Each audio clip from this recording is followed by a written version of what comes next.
La moto, pour moi, ça t'ancre dans le moment présent et c'est ça qui est magique. Et il m'a pris l'envie, en plus de mon travail, d'ouvrir une cave à vin. Ce qui fait qu'aujourd'hui, j'en ai ouvert un deuxième à Paris, rue Saint-Denis, dans le 2e arrondissement. Sacrée rue, ça. Sacrée rue, ça. J'avoue que les pompiers de Paris, ça m'a apporté...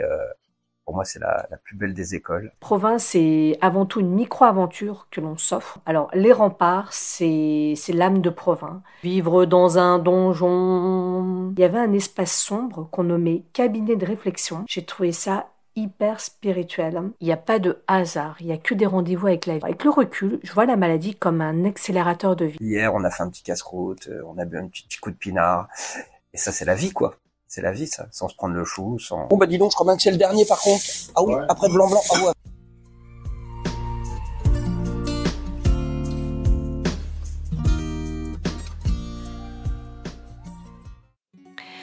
Bonjour à toutes et à tous, bienvenue sur le podcast Moto Cocotte. Aujourd'hui, je me suis réveillée avec une pêche d'enfer, prête à écrire la première page de l'histoire de mon podcast. J'ai décidé de vous emmener à Provins, qui est situé en Seine-et-Marne, à seulement 50 km de chez moi, et qui est une des cités médiévales les plus connues en France et une des mieux préservées.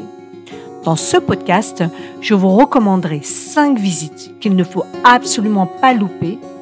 Je vous ferai aussi déguster une petite douceur à base de rose. Et oui, la rose étant très prisée autrefois dans la cuisine médiévale.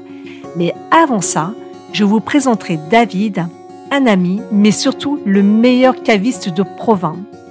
Et enfin, je terminerai par une petite touche personnelle, la minute de gratitude. Alors, la minute de gratitude, c'est un petit bilan de cette micro-aventure et je vous raconterai aussi une petite anecdote personnelle, pas des plus joyeuses, mais qui m'aura permis d'adopter plus que jamais la philosophie du Carpe Diem. Bon allez, j'ai ma moto qui me réclame, je m'équipe et je vous dis à tout à l'heure à Provins. Voilà, j'arrive fraîchement à Provins. Il y a une petite musique douce qui m'accueille, le temps est magnifique, ciel radieux. Ça m'a fait bien plaisir en fait de faire ces petites routes, ça m'a fait trop du bien de prendre la moto. Belle départementale, hein. Bon, il n'y avait rien de très périlleux, mais ça fait du bien. Avant de visiter cette cité médiévale, j'avais envie de faire un stop. Et oui, moi, je m'arrête toujours là où la vie est à son summum. David, c'est un ami de longue date. Il est caviste dans sa boutique qui s'appelle La Cave et qui est située 8 rue de la Friperie. Son parcours m'a vachement impressionné parce qu'il est passé de pompier de Paris au métier de caviste indépendant. Il est motard aussi, mais c'est surtout un type solaire, chaleureux, qui a toujours le sourire aux lèvres et bien entendu, qui est de très bons conseils pour tout ce qui touche au vin. Alors, quand on a de la chance de connaître une personne comme ça, on n'a qu'une seule envie, c'est de le présenter. Je t'en dis pas plus, je te laisse écouter l'interview. Bonjour David. Bonjour Annie. Donc là, je suis dans ta boutique qui s'appelle La Cave et qui est située aux 8 rue de la Friperie. Est-ce que tu peux te présenter ? Bien, je m'appelle David, comme tu l'as dit. J'ai 46 ans. Je suis pas marié, mais je vis depuis très longtemps avec ma compagne qui s'appelle Sonia. J'ai 2 enfants de 12 et 16 ans qui sont magnifiques. Et puis, du coup, je n'ai pas fait beaucoup d'études. Je suis rentré chez les pompiers de Paris à l'âge de 20 ans. J'y suis resté 8 ans. À l'issue, je suis rentré à la raffinerie de Grand Puy en tant que pompier, là où j'ai rencontré ton mari, Annie. Et puis, j'ai toujours été pompier volontaire en même temps. Je suis resté dans le monde du pompier. Et puis, voyons, et j'aime beaucoup le vin. J'ai vu que les caves à vin fermaient les unes après les autres dans notre région. Et il m'a pris l'envie, en plus de mon travail, d'ouvrir une cave à vin. Et le sort a fait qu'on m'a proposé un local à Provins. Et du coup, je me suis installé à Provins depuis 5 ans. On vient de souffler la 5e bougie. Ça se passe plutôt pas mal. Et du coup, il y a 1 an de ça, notre raffinerie a subi un plan social. Et bon, le fait est que j'ai décidé de partir avec un petit chèque, on va le dire, pour m'investir à 100% dans mon magasin. Ce qui fait qu'aujourd'hui, j'en ai ouvert un deuxième à Paris, rue Saint-Denis, dans le 2e arrondissement. Sacrée rue, ça. Sacrée rue, ça. Donc voilà, j'ai ouvert un autre établissement là-bas, qui est une cave à vin, mais qui fait aussi bar à vin. On ferme à minuit. Et voilà, on a plus l'occasion de déguster des planches, de boire du bon vin au verre, à la bouteille. Voilà quoi. Ça s'appelle la goberie, du verbe gober. Voilà, voilà. Dis-moi comment est née cette passion pour le vin. Tu me dis ça remonte en fait à ton enfance, c'est bien ça? Oui, c'est ça. Ouais. J'ai de la famille en fait qui habite à Pouilly-sur-Loire. Donc tu as vu tout à l'heure, j'ai vendu une bouteille de Pouilly fumée. Ça c'est parce que c'est des vins qui me parlent. Du coup voilà, j'ai adoré cette région, j'ai adoré les vignes, j'ai adoré le vin, ce côté convivial que ça apporte. Tu vois là, on boit un verre avec les clients, ça c'est on le retrouve qu'avec le vin, ces choses-là, je trouve. Donc, voilà, est née une passion. Et puis, comme je le disais avant, plus moyen d'acheter du vin. Enfin, on n'a que des gros magasins, on n'a plus de conseils, on n'a plus de dégustation. Tout est trafiqué. Donc voilà, aujourd'hui, je suis pas franchisé, j'achète les vins qui me plaisent.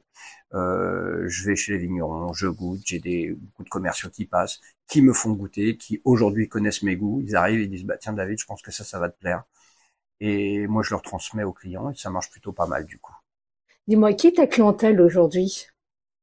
Eh la clientèle, les Provinois, les touristes et tous les villages en fait qui tournent autour de Provins, quoi, en gros, quoi. On vend de la bonne bouteille, on vend du cubi, on vend des spiritueux, du whisky. Là, on est en période des fêtes, du coup, on travaille beaucoup avec les cadeaux en fait.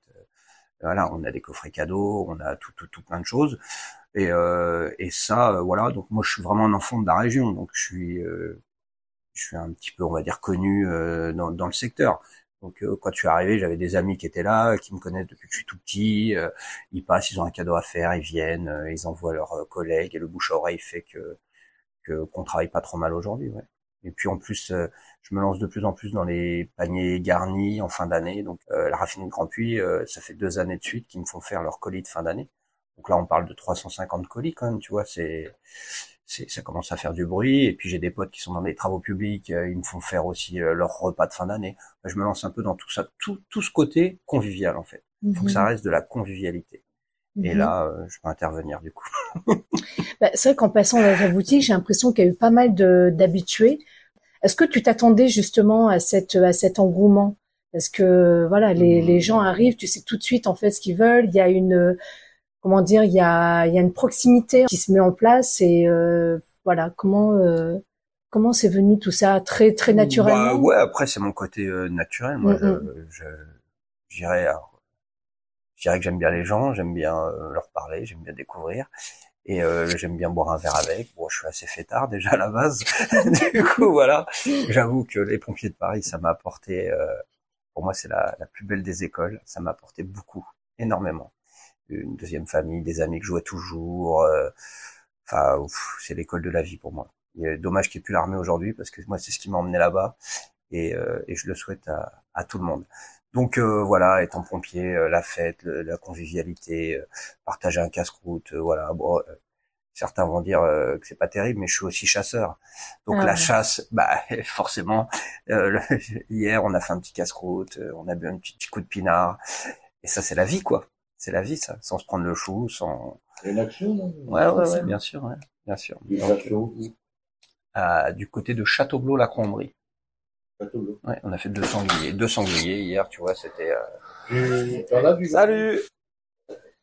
T'en as du vin rouge pour moi? Bien sûr que j'ai du vin rouge. Bon, écoute, je te remercie, David, pour cette interview. Tu reviens quand tu veux, tu es la bienvenue avec ton mari et tous, avec grand plaisir. Merci beaucoup. Alors. Qu'est-ce que t'as du, en 10 litres, t'en as? Ouais, oui, carrément, le même que l'autre jour. Ouais, le mec. Bon, dis donc, je crois bien que c'est le dernier par contre. Ah oui, ouais. Après blanc. Ah oui, il va falloir que je... Sacré David. En tout cas, ça a été un honneur pour moi qu'il a accepté de faire cette interview. Il m'a d'ailleurs fait goûter un petit fond de vin blanc délicieux qui vient du Languedoc. Et la bouteille s'appelle la Sauvageonne. Tiens, c'est bizarre, ça me rappelle quelqu'un. Bon, en tout cas, tout ça pour vous dire que ça m'a bien mis en appétit et que là, j'entre dans la boulangerie Gaufillier qui a 2 pas de sa boutique. Alors, c'est une boulangerie qui est réputée pour cette douceur à base de rose. Et comme je vous l'ai dit tout à l'heure, la rose de Provins était très appréciée dans la gastronomie médiévale. Et là, je demande à la boulangère toutes les spécialités locales. Et elle me tend quoi?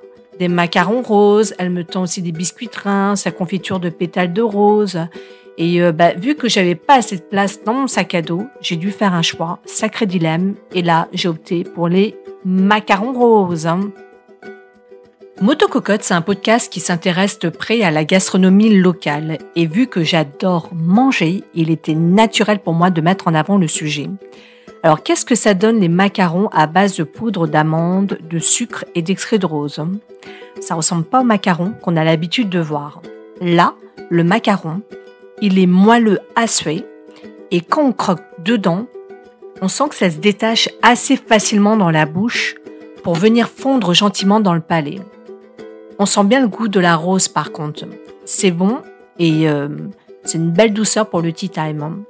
Mais si vous n'aimez pas la rose, optez pour autre chose comme la niflette. Donc la niflette, c'est une tartelette chaude et croustillante qui est garnie de crème pâtissière. Ça ressemble presque en fait à la pâtisserie portugaise qu'on appelle la pastel de nata. Bon, désolé pour l'accent, mais ça ressemble à ça. Et la niflette était traditionnellement préparée pendant la période de Toussaint. Actuellement, c'est plutôt présent pendant la période hivernale, par exemple sur les stands de marché de Noël. Bref, pour revenir aux macarons, je pense que ça se marie bien avec un petit vin blanc ou un petit verre de champagne. N'est-ce pas, David? Allez, on a besoin de tes conseils. Allez, trêve de gourmandise, j'ai assez d'énergie maintenant pour aller arpenter les rues de Provins. J'ai pas été embauchée par l'office de tourisme de cette ville, mais aussi un des thèmes du podcast, c'est de vous faire visiter une ville et de vous donner envie d'y aller par la suite. Alors moi, j'ai pris la carte passe qui donne droit en fait à 4 visites pour 12 €. Et je voulais pas prendre pour 5 visites parce que le musée était fermé. Et sachez qu'à la carte passe aussi 5 visites pour 15 €. Et cette carte est valable 1 an. C'est-à-dire que si vous n'avez pas eu le temps de tout voir, vous pouvez revenir. Donc ça, c'est chouette. Il y a 5 points touristiques qu'il ne faut absolument pas louper à Provins. Mais avant de vous en parler, je vais vous raconter dans les grandes lignes l'histoire de cette ville. Il faut savoir que Provins, c'est une cité médiévale les mieux conservées de France et qui est classée patrimoine de l'UNESCO depuis 2001. Clairement, quand on rentre en fait dans la ville, il y a un charme médiéval incontestable avec ses maisons en colombage, ses petites ruelles qui montent et qui descendent. Chaque coin de rue reflète bien la splendeur de l'ancienne capitale des rois de Champagne. Cette cité médiévale a connu son apogée au XIIe et XIIIe siècle grâce aux foires de Provins qui étaient les plus importantes d'Europe. Malheureusement, elle a subi son déclin au XIVe siècle à cause des modifications des routes commerciales, des guerres, des épidémies et le rattachement des terres de Brie et de Champagne au royaume de France. Provins a été visité par des plus grands écrivains comme Honoré de Balzac, Jules Verne, des peintres comme Moreau le Jeune qui venaient profiter de la vue romantique des ruines des remparts et de la tour de César qui était couverte de lierre à cette époque. Quel romantisme! Il faut savoir qu'il y a 2 événements majeurs qui viennent rythmer la vie à Provins de mars à novembre. Et le premier événement, c'est le spectacle médiéval Les Aigles des Remparts qui nous transporte littéralement dans l'univers de la fauconnerie. Et c'est surtout un formidable ballet aérien de rapaces en vol libre. On peut voir des aigles, des buses, des milans, des faucons et j'en passe. Le deuxième événement, c'est la légende des chevaliers. Alors c'est un spectacle qui se déroule au pied des remparts et on peut voir des combats de chevaliers, des cascades, des voltiges, des prouesses équestres. Bref, tout ça pour vous dire que l'esprit chevaleresque est vraiment à l'honneur dans ce spectacle. Finalement, pas besoin de partir loin pour se dépayser. ni de dépenser des mille et des cents, et je suis la première à en être convaincue. Provins, c'est une micro-aventure que l'on s'offre et qu'on offre à ses amis ou à sa famille. Et en plus de ça, c'est seulement à 1 heure de Paris. Provins mériterait une journée, une demie, voire 2 jours si on veut prendre son temps pour bien la visiter. Et voici maintenant les 5 points qu'il ne faut absolument pas louper si vous êtes amené à visiter Provins. Premièrement, les remparts qui sont l'âme de Provins. Et oui, les remparts imposants découragent un bon nombre d'ennemis d'attaquer la ville. Ils font 25 mètres de hauteur et ils ont mesuré jusqu'à 5 km. Maintenant, il en reste 1,2. Ils sont uniques car les tours ont des formes architecturales très variées, rectangulaires, circulaires ou encore en amande. Deuxièmement, la tour César. Alors la tour César, ça se mérite parce que c'est un petit peu dans les hauteurs. C'est le symbole de puissance des comtes de Champagne. Et c'est un donjon en fait qui a été construit au XIIe siècle. J'aime bien quand je parle de donjon, je pense toujours au spectacle de Gad Elmaleh. Vous vous en souvenez quand il chantait Vivre dans un donjon. Bref, cette tour a rempli de nombreuses fonctions. Ça a été à la fois tour de guet, prison et clocher. Ne loupez surtout pas le dernier étage qui offre une vue sur la ville et ses environs. Troisièmement, la Grange aux Dîmes. Cette maison typique de Provins était louée par des marchands toulousains qui venaient pour les foires de Champagne. Les principaux métiers et marchands de l'époque sont mis en scène et on peut y voir le marchand flamand, le marchand italien, le tailleur de pierre, mais aussi le parcheminet, le potier et j'en passe. La scénographie est assez sympathique à voir dans une belle salle voûtée. Quatrièmement, le prieuré de Saint-Ayoul, qui est le berceau de la cité médiévale et qui était aussi un lieu de pèlerinage. Il a ouvert ses portes en 2019 après 15 ans de restauration. Et cet ensemble architectural a connu un destin un peu chaotique, entre construction, reconstruction, démolition, restauration. Croisons les doigts que ce magnifique endroit connaisse une suite un petit peu plus sereine. Quant à l'église de Saint-Ayoul, le parvis de cette église fut le premier lieu d'échange et de foire commerciale de la cité qui se sont vraiment développés grâce au pèlerinage. Cinquièmement, les souterrains. Et c'est la visite que j'ai le plus aimée. Il faut savoir que les souterrains étaient tout d'abord exploités comme des carrières de craie, puis en tant qu'entrepôt pendant les foires de Champagne. C'est également un lieu de refuge. Mais quelque chose avait particulièrement retenu mon attention pendant la visite guidée. Ces souterrains abritaient également des cérémonies franc-maçonniques. Il y avait un espace sombre qu'on nommait le cabinet de réflexion. La personne qui s'initiait à la franc-maçonnerie était invitée à faire un travail d'introspection, un bilan de sa vie en quelque sorte, afin de montrer qu'elle était prête à mourir symboliquement à elle-même pour renaître enrichie d'une nouvelle conscience. Très spirituel tout ça.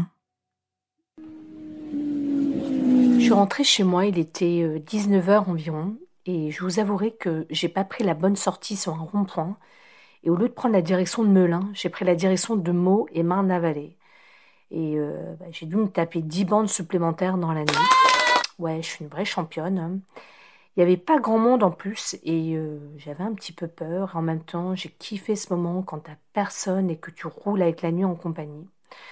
Franchement, la moto, c'est magnifique quand t'as besoin de faire un reset dans ta tête. Je sais pas ce que vous en pensez, mais pour moi, ça me fait cet effet-là, un reset dans la tête.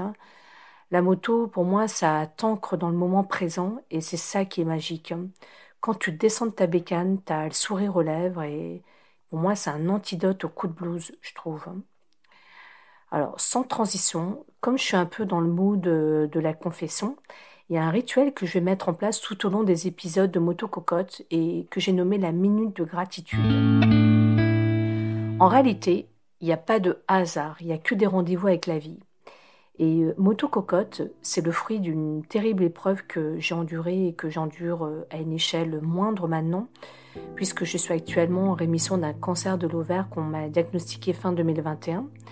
Et pour la petite blague, Il n'y a qu'une seule chose que j'ai en commun avec Angelina Jolie, et c'est vraiment triste à dire, mais c'est les gènes BRCA1 qui donnent une prédisposition génétique au cancer de l'ovaire et des seins. Donc quand j'ai appris mon diagnostic, j'avais l'impression que j'étais au bord d'une falaise et qu'il suffisait de faire un pas en arrière pour chuter. Franchement, j'ai longtemps eu cette impression et maintenant, je me dis qu'il suffit de faire un pas en avant pour renouer avec la vie. Et la vie pour moi, ça passe par les voyages, le sport, la fête avec la famille et les amis et bien sûr la moto. Non, c'est vrai. C'est vrai que j'ai parlé que tracteur depuis le départ.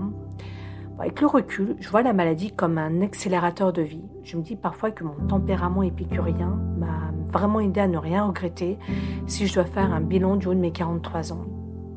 J'ai l'impression que j'aimerais tellement vous dire de choses sur la gratitude, sur la résilience, sur l'adversité, sur le dépassement de soi, sur le sens de l'aventure, qu'il me faudrait beaucoup de motocasts. Oui, c'est comme ça que j'appelle mes podcasts, pour exprimer ce que j'ai dans le cœur. Allez, juste pour clôturer, je suis reconnaissante envers la journée que je viens de passer et surtout d'avoir la santé qu'il faut pour me sentir en pleine forme pour faire de la moto, de marcher ou plutôt de grimper les pentes vers la ville haute de Provins, d'avoir suffisamment d'appétit pour apprécier les macarons roses, les spécialités locales, et aussi de pouvoir être seule en tête à tête avec moi-même et ouais, sans aucune critique. Je sais qu'il y a pas mal de gens pour qui c'est difficile de se balader seul et qui veulent absolument une compagnie au risque de louper quelquefois les beautés de la vie. Pour tout vous dire, moi je suis aussi solitaire que sociable, donc ça me permet de faire des petits trips en solo sans me sentir seule pour autant, et j'apprécie grandement aussi la compagnie des gens. Pas des gens relous, mais des gens cool, vraiment cool. Et enfin, je suis reconnaissante envers vous qui m'écoutez jusqu'au bout et j'espère vraiment que j'apprendrai à mieux vous connaître. Ah, attendez, il y a quelqu'un qui m'appelle. Allô, oui? Oui, toi, ça va? Ah, tu peux finalement, c'est cool ça. Ça me fait vraiment plaisir. Tu vas voir, tu vas voyager en Thaïlande tout en restant en France. Tu vas te dépayser à Moissy-Cramaillé dans le 77. Ça me fait vraiment trop bizarre de dire ça. Ouais, t'inquiète pas, on va bien manger en plus. J'espère vraiment qu'on va pas trop se l'écailler à moto surtout. Attends 2 secondes, j'ai mon micro sur on. Attends 2 secondes. Vous l'aurez compris, c'est la suite. Rendez-vous au prochain épisode. Je pense que je vous en ai suffisamment dit. Si vous avez aimé l'épisode, un petit commentaire sympa sur les réseaux sociaux dont vous trouverez les liens ci-dessous me fera grandement plaisir. Et vous pouvez également partager ce motocast avec vos proches. Allez, à bientôt!